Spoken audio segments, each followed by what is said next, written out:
I first want to say to potentially new SDR managers that are out there, when creating the strategy for your team, it needs to be rooted in data. It can't be rooted in feelings. So we have to look at the budget.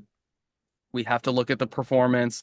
We have to look at close rates. We have to look at pipeline generated. And that will allow you to have the numbers to take your best guess, right? Of course, you're going to see things like underperformance, attrition, seasonality, global factors. Like in the US, we're experiencing an election year. So this needs to be more of a fluid conversation with your rev ops and your sales management to make sure that you have the right structure.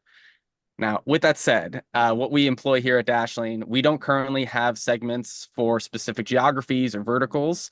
We're really lucky that we have a product that sells throughout the world to any size company. So we don't really want to restrict any certain industries. We would really love to speak to everyone.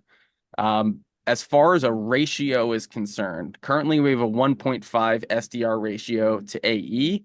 But again, look at your revenue and your pipeline goals. Have you met those in the previous, let's say, 6 quarters to bring a larger sample size into determining how many people you need to be hiring from the SDR and the AE side? So I don't think that you specifically need to say, like, we need this amount of SDRs and this amount of AEs. If you have X amount of pipeline and you have close rates at X percentage, you can work backwards to find the optimal structure. So today, that structure is working for us. I would love to see us hire more SDRs to accelerate some of the new business pipeline and the top of funnel that we're creating. With that said, with the right pipeline numbers today, this structure is working great for us. Yeah, I think this is also really hard as well. Like, you want to be fair to the business, but you also want to be fair to the SDRs to be able to overachieve their numbers. When it comes to keeping SDRs happy, generally putting a little bit more money into their pockets is a benefit, and they'll buy into the company and they'll buy into the structure that you've created.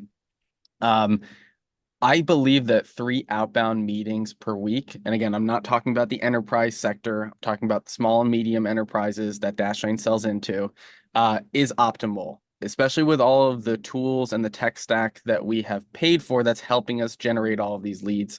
I'm going to talk specifically 3 outbound meetings per week. That could include an additional 5 inbound meetings per week based on those business trials, those hand raisers who are coming to us. But a lot of this also is going to depend on how warm are those leads? How much awareness does your company have? How sticky is your product? What are the marketing campaigns looking like currently today? And are we warming those leads up consistently? So since we've been selling our B2B product for the last 6 to 8 years, we have some pretty good brand awareness in our space, and it is very competitive in the password management, identity access management field.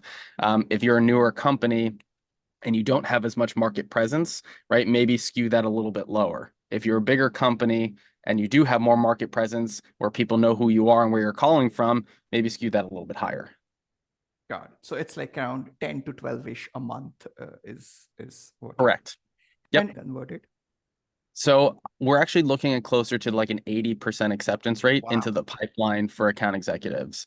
We don't model it out of any med pick or any BANT structure. This truly is upon feeling from some of the methodologies that we're using. Currently, we're working with Sandler and we're working with the Challenger sale. So if we're reinforcing some of those methodologies and asking the right questions, typically we're seeing a smaller sales cycle from SDR to AE to close. So I think one of the importance, and perhaps we'll touch on it later in this call here, is how effective and efficient are the SDRs working, both from the top of funnel perspective, and then once they're getting those meetings and interest from their prospects. So I'm looking at closer to an 80% acceptance rate into the pipeline for AEs.